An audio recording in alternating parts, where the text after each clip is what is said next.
राजन साळवी आज त्यांचा पक्ष प्रवेश होत आहे, कशा प्रकारे बघता? सामंत बंधूंनी खूप विरोध केला, पण शेवटी त्यांच्या प्रयत्नाला यश आलं.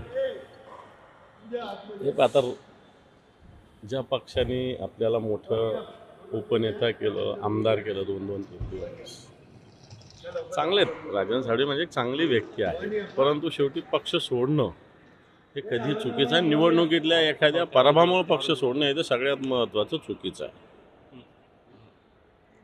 आदित्य ठाकरे दिल्ली दौऱ्यावर जात आहे.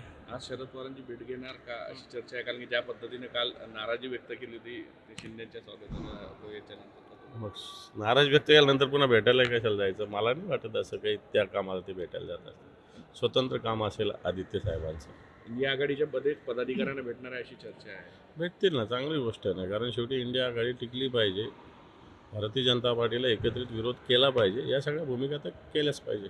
राजन साळवी यांच्या शिंदे गटात पक्षप्रवेशामुळे शिवसेना ठाकरे गटावर काही परिणाम होईल असं वाटतं कोकणात? राजन साळवी हे रत्नागिरीचे एका विधानसभेचे आमदार होते, त्यामुळे अख्ख्या शिवसेनेवर काय परिणाम होणार आहे तेवढ्यापुरतं होईल त्या मतदारसंघात, असं मला वाटतं. नितेश राणेंनी म्हटलं की मदरशामध्ये देशविरोधी कारवाया चालतात, ते बंद केले पाहिजे अशा पद्धतीचं आव्हान त्यांनी. कोणी बंद केलं पाहिजे? जरा नितेश राणेला सल्ला द्या म्हणा. देशात तुमचं सरकार आहे, राज्यात तुमचं सरकार, कोणी बंद केलं पाहिजे हे जरा तुम्ही सल्ला द्या म्हणा नितेश राणेंना. चौकशी केली पाहिजे त्यांनी असंही म्हटलं. हे पण सरकार केंद्रात आणि राज्यात तुमचं आहे ना, तर कोणी केली पाहिजे चौकशी?